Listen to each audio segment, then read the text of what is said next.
each time and expecting different results. And that's what happened. I had this thing all tight and everything, all nice and tight. I went out there and hammered, and again, I got a space. So, I'm not gonna... This is an excellent peening job, by the way. We did an excellent peening job on this. Nice and rounded. You can see little hammer marks and everything. I'm gonna leave those in there. Nice and rounded, nice and tight. But I had a gap. So, looking at it this way, you can't tell what I did to fix it. What I did to fix it, which is bank line. Now, if you do this, let me get it. Let me get my tool. These two items come in handy doing this. The pipe doctor and this guy. Mainly this guy. Because what I was doing is separating the stacks, and then when you go to tighten this down, it'll try to grab an edge of this and pull it over. So you have to make sure that both of these pieces are all the way down to the tang. And the way you do that is you work one side down, then you work the other, and you pull these guys until they're completely tight. And you may, you know, like I said, you're going to have to sit there and manipulate this stuff up because the leather likes to catch on the edge of this bank line. Now, what am I going to do with this right here? I'm going to tie one overhand, not even a knot. I'm just going to I'm going to overlap them like this. So we're going to do this guy right here. Right? And then I'm going to cinch that down and stuff it in there and torch the ends. And you won't see it really too much. I'll know it's there. And once I mold and everything, I won't have to worry about this getting caught, you know, except for when I watch out right up here. And I made sure this was at the bottom in case I had a knot or anything weird, you know. I wanted it at the bottom, not up at the top where I put my thumb and everything. But I haven't contoured this yet, but the sucker's tight. See, when I first did this, I got a little side to side, and all this was nice here, so I just took the flat part of the hand and went pat, pat, pat, and that stopped that. All these leather stacks are tight.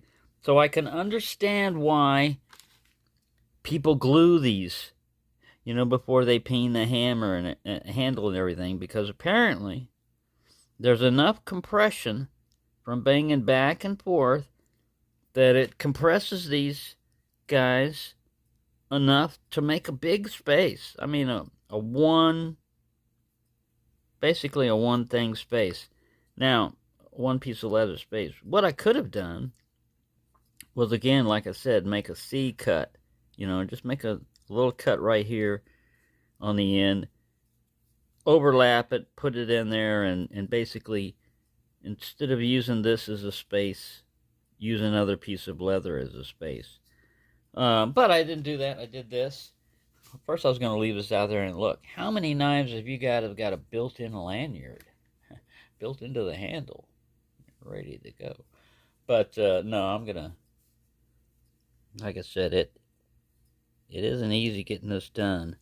But you'll see another video. And again, I didn't have the microphone on. I went out there and hammered this out in the morning and then looked at it again and said, I am not going to do this again. I am not going to grind this off and try to do this again. I'm just going to fix it the way I fixed the other one that had a loose guard, which is take a piece of bank line and wedge it in there, you know, and get it in there tight. And then it's tight, you know. Everything's tight, nice and tight. I've even stabbed a few things just to make sure, and it's tight. If I wanted to, I could continue to lap this around and do one more wrap around, you know, and that would build that, you know, that space up around the tang just a little bit more, make it a little bit wider for this, but I don't think so. I think I'm going to leave it the way it is right here. Anyway, there you go. That's my fix for that. It's not the best way to do it and everything, But man, to get this to come off again, I'd have to ground. I'm running out of tang, man. I'm gonna have to start flattening this out, and I don't want to remove that. You know, I mean, that's kind of important right there. Ontario 280. Otherwise, yeah. But there you go. That's my update to the update to the update. And we'll continue on with this and see how it works. But like I said, this is a learning process. It makes you appreciate buying a knife a lot more, really. I mean, when you buy a knife and you go, oh, that was $20 or that was $50. Try making one. Try even putting one together where most of the stuff has been made for you already.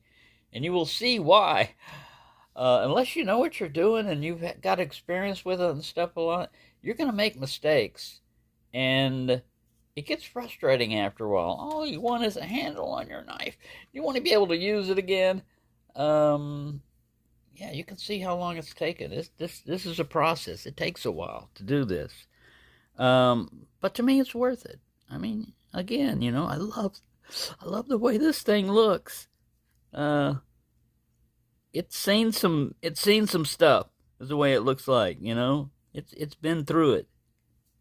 And it's going to be a good beater knife. Already, I love picking this thing up and using it just to scrape up cat food and cut. I even used it to cut this cord. You know, I mean, I like it. I like it a lot. So there you go.